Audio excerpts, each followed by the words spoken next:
Hi everyone! Today I'm going to show you a really quick and simple way to dress up a card front or a scrapbook page using just ink and a little extra something called a brayer. Now you may have seen a day or so ago I had an inspiration challenge and this was my card. I did this with Pam at Paper Askew Studio, and this little celery piece here looks like a ripped off piece of designer paper, but actually it's not. It's what's done using a technique called faux tearing. So what I'm going to do is I'm going to take a normal white piece of cardstock, just a white piece of regular computer copy paper, my brayer, and a color of ink. In this case, I will use Old Olive because that's my default color for pretty much everything. So all I'm going to do is I'm going to rip up this piece of paper, and I'm just going to kind of rip it in a cool angle. Let's see, what do I like? What do I like? All right, let's do it not like that one. Hold on one second. Tearing is a fine art, people, I tell you. All right, let's just do it like this. So what I want is I want to use this as kind of the mask image. So let's just kind of toss it off to the side. So what I'm going to do is I'm going to lay this over my cardstock like this, and I'm going to ink up this area. So what I'm going to do is take my brayer.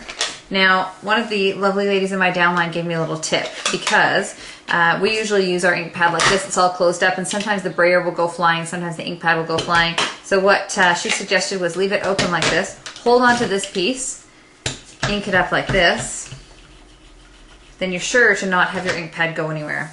So what we're going to do is we're just going to lay this over like this, and then we're just going to brayer over and keep brayering over. And oops, I just went over the edge. Make sure you have enough paper coverage. And you're going to end up with something that looks like this. Kind of messy, but you can kind of see where we're going with this. You see the corner, I've kind of pulled away the copy paper. So I'm just going to lay that copy paper back, and then what I'm going to do is I'm going to take a little stamp set, just something cute. I'm just grabbing Haunting Halloween because I've forgotten to do this, and it's got these cute little stars. And then what I would do is either in this exact same color, if you want it kind of subtle looking, or a darker color, now what you do is you stamp over it. So in this case, I'm just going to stamp these little stars. It's going to be very, very subtle, but I'll hold it up for you here in a second. And if you can see that right there, you've got that faux torn edge. I'll put my thumb here so nobody can see that mistake. And you've got these cute little stars, so it just kind of looks like a torn edge of designer paper.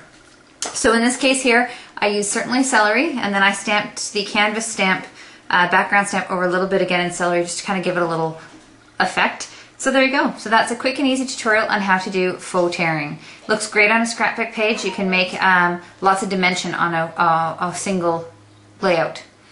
Thank you, and have a good day. Bye-bye.